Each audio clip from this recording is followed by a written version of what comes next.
is called as Navya.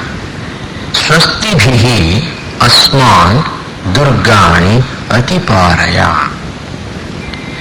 Astihi abhipujitaha sushabdaha shobhanavachanaha atyantam pujitaihi yajnadi sadhanaihi. Now we are worshipping you through the various rituals prescribed in the scriptures.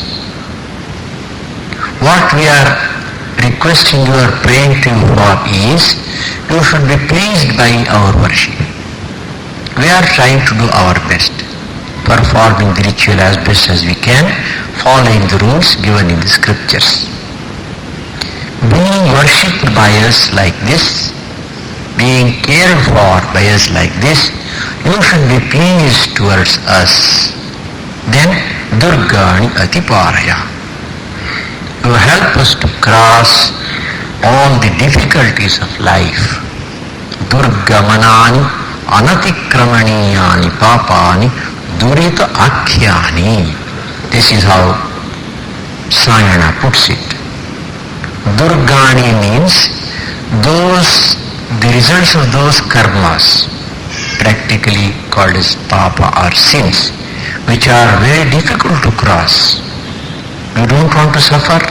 If you want to transcend them, overcome them, it's very difficult. So papa is very difficult to digest. Sri Ramakrishna says, mercury and papa are identical. You cannot digest mercury, you cannot digest papa.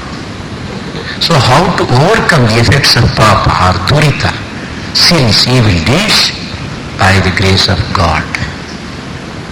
It can happen in two or three different ways. One, being pleased by our worship, God can completely offset the results of our evil karmas. Pardoning, presidential pardon to a person who is to be hanged to death, something like that. Secondly, the punishment may be reduced. As Holy Mother Sharda Devi puts it, suppose according to prarabdha karma, one has to lose one's hand. It may just end by losing a small finger or even just a part of the finger. It is reduced, punishment is reduced. Then there is the third method. There the mind transcends the suffering. The law is there, papa has been done, its result has come, but by that time the mind has risen to higher planes. So he is capable of withstanding that. Something like a boomerang. We have shot an arrow, it is coming back. Before it comes and hits us, we wear a kavacha, an armor.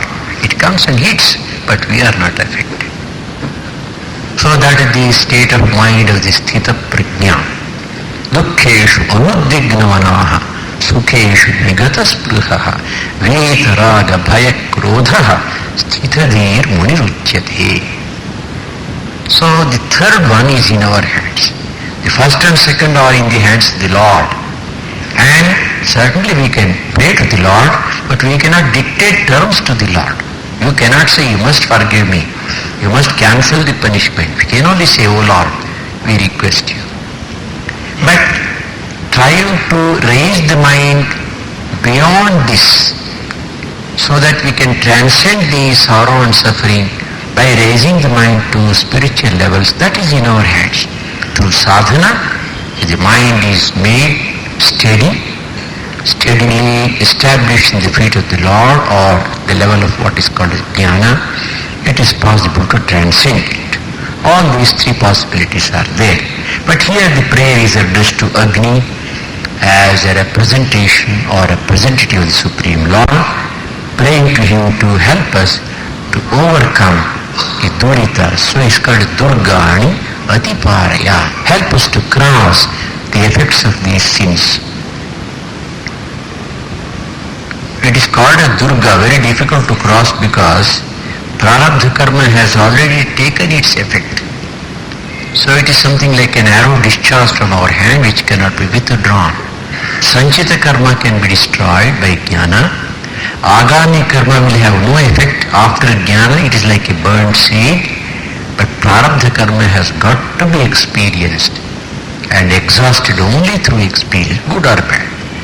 This is the consensus of all the sages and saints, the acharyas, which is expressed very often in the commentaries by Shankara himself. Atiparya, take us across the ocean of samsara, across these difficulties and problems. Then there is another interesting prayer here. Pushcha prithvi bahula na urvi bhava. Puh means city. Prithvi is the earth in general, and urvi means agricultural fields.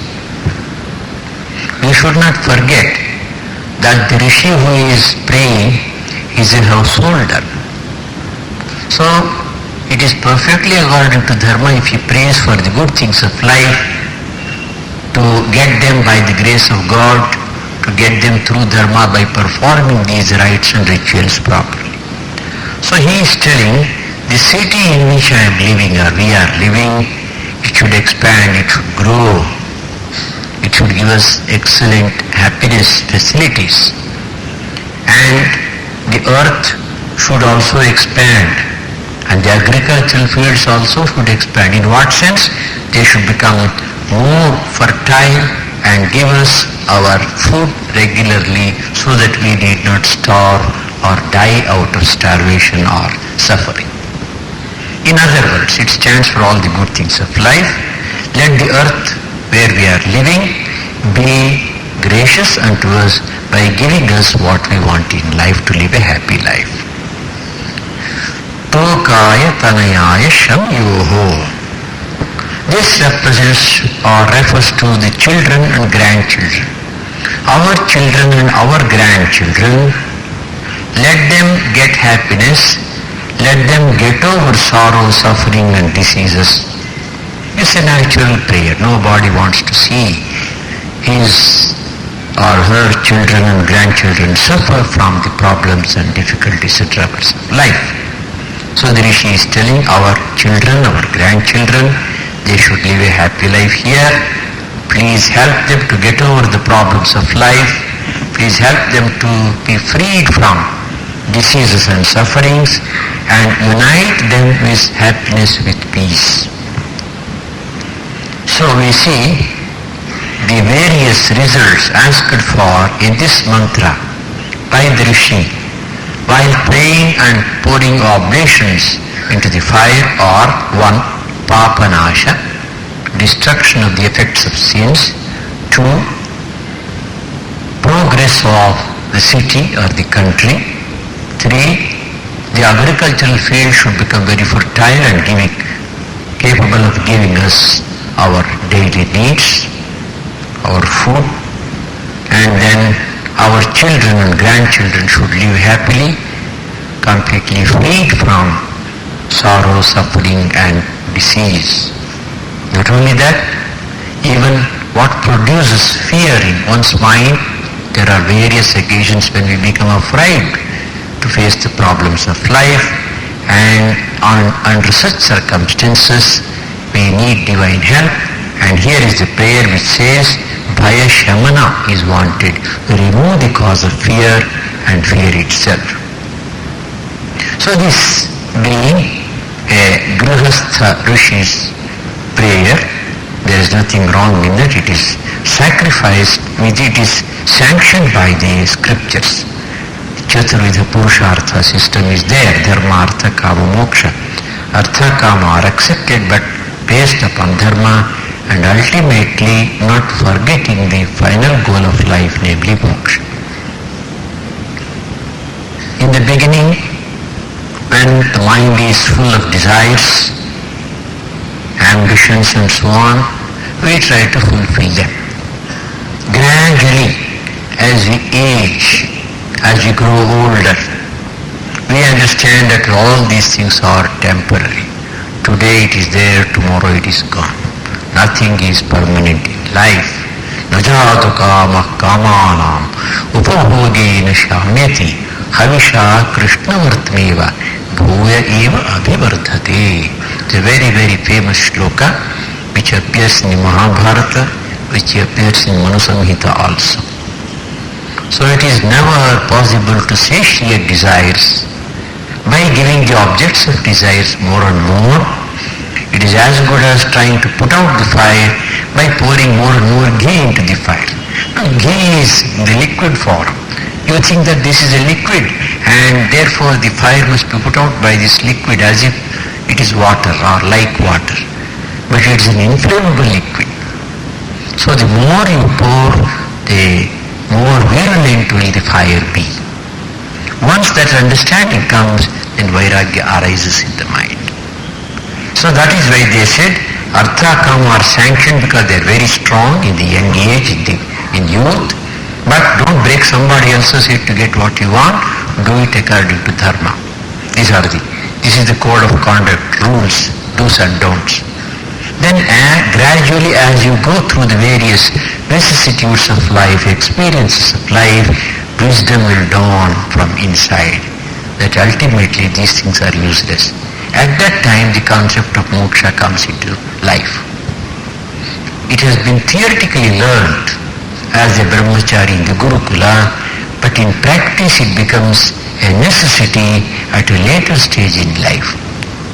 So when a man becomes, grows in age, say 50, 55, before 60, when he is not able to see very clearly, as Sri Ramakrishna says, he cannot count the hairs on the back of his hand, the eyes have become a little dim, and white hairs have started appearing.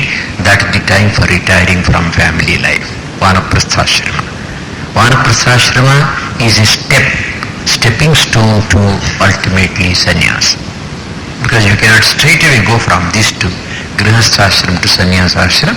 So in between they have provided another ashram called Vanaprastha.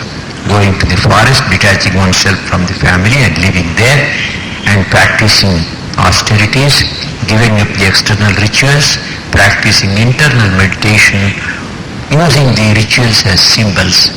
And once the mind rises to higher levels of concentration, then comes the life of sannyasa, totally dedicated to contemplation on the Atma.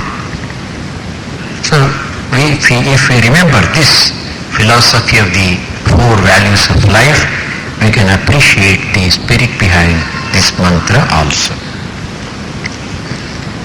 Then comes Vishwanino Durgaha Jatavedaha Sindhuna Nava Duritati Parshi Agni Atrivan Manasa Grananosmakam Buddhyavita Tanunam. He Jatavedaha Durgaha Tvam Vishwani Duritani Nava Sindhuna Iva Nah Atiparshi Agni Atrivat Manasa Grananaha Asmakam Tanunam Avita Bodhi. Again, this mantra comes in the Rigveda Samhita with a very slight difference. Here the word used is Agni Atrivat Manasa. There the word is Atrivat Namasa. Manasa becomes Namasa. The difference is very slight, but the mantra is practically the same and the meaning also doesn't change much.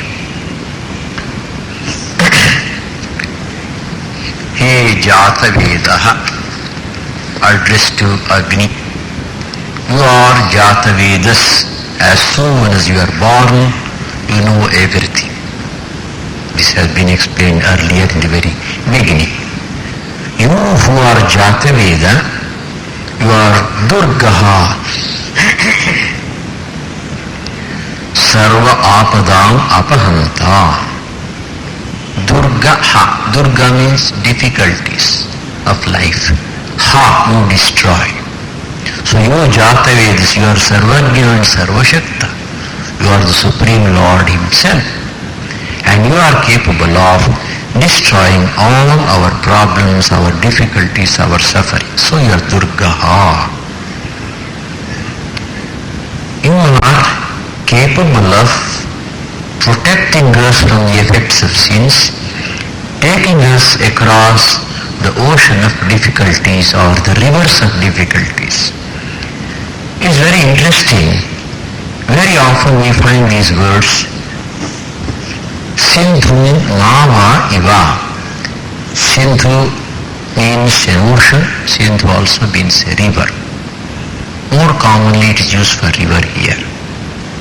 So the example of a boat and a river comes up very often in these mantras, lending credence to the belief that the Vedic Aryans must have originally lived in the region of Harshanada, the land of 5 rivers, Punjab.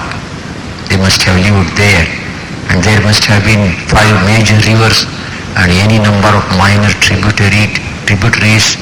So perhaps they had to cross these rivers very often using boats. So keeping their experience in their mind, they have used these words. Like a boatman taking us in his boat across the river, you also take us across the effects of sins, the problems, the sufferings that you have to face as a result of our evil deeds. Atrivat. The example of the Rishi Atri is given here. In the Rigvedic mantra, where the reference was given just now, to which the reference was given, the Rishi of this mantra is Urusushruta Atreya. Every mantra has a Rishi, a Chandas, Devata and Viniyoga.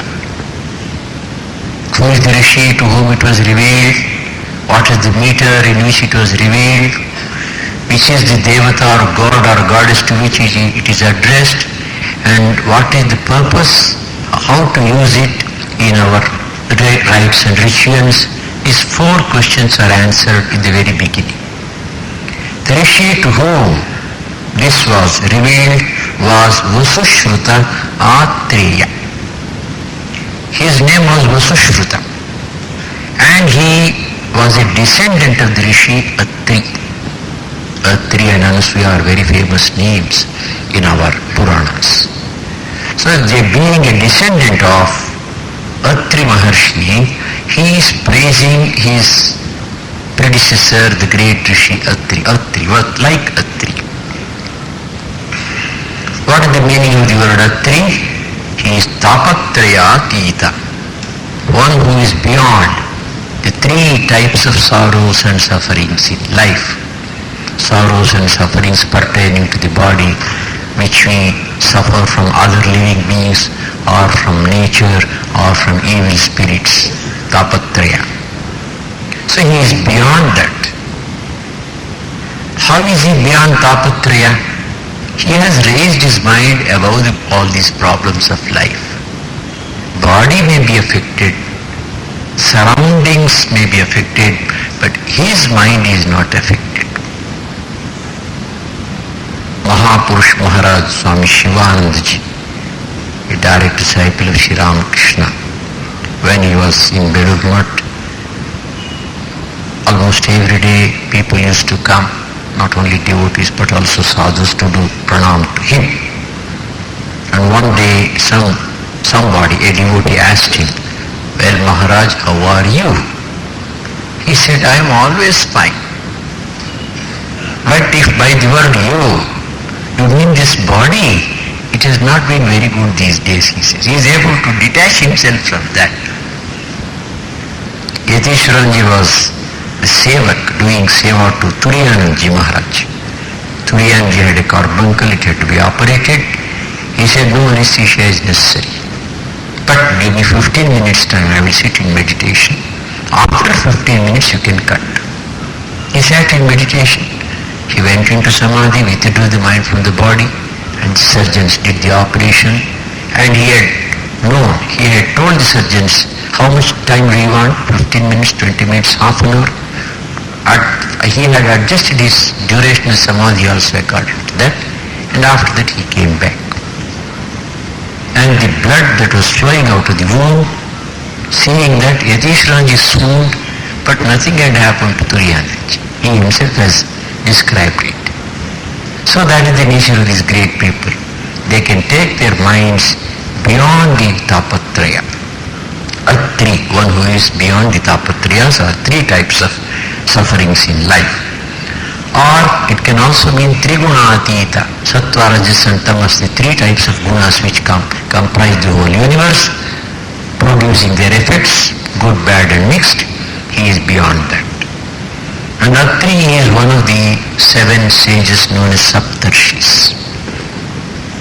One of the seven sages, most well known as Saptarshis, Atri was one. And he is also said to be the Manasa Putra of Brahma, the mind-created being. Brahma created these rishis out of his mind, it is said. Well, what exactly it means is very difficult for us to understand, but we can grant this much.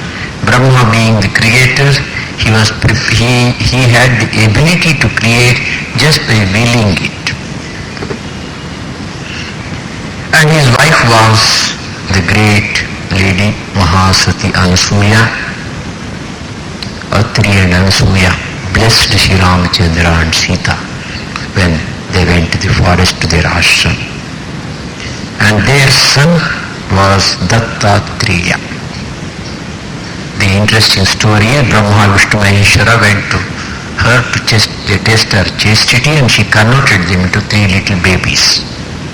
And the three babies were Dattatreya, Durvasa and Chandra. They became Anasuya's children. That is one view. According to another view, it was a single baby with three heads, Dattatreya. Dattatreya cult is very, very powerful and quite common in the Maharashtra region, not in other parts of the country. So, Atri was that great rishi who was beyond, who had transcended the gunas and the various types of sufferings, and he was the husband of the very personification of chastity called Anasuya, and the father of God himself in the form of Dattatreya. So this Mahajnani, Jivan Mukta Atri, what was he doing? After getting realization, did he run away from the world or leave the body? No. He was constantly thinking of the good of other people. Atrivat Manasa. He was thinking by his mind, through the mind, always the good of other people. So this rishi is telling, make me also like Atri. Let my mind think of the good of other people. Let me forget myself. Let me think of the good of other persons always. If it is Namasa instead of Manasa, Manasa means through the mind, Namasa means through hymns, through stotras, through hymnal praise. If you take it in that sense, then Atri was performing a particular sacrifice. That sacrifice was called as Chaturatra. In that sacrifice, he praised Lord Agni. He prayed to him. Agni was immensely pleased. So like Atri's praise, like Atri's stotra, by which you were pleased, let my stotra also please you. So in the first case, make me like Atri, always thinking of the good of other people. In the second case, let my prayer become as powerful as Atri's, by whose prayer you are pleased to grant him what he wanted. And the last part of it is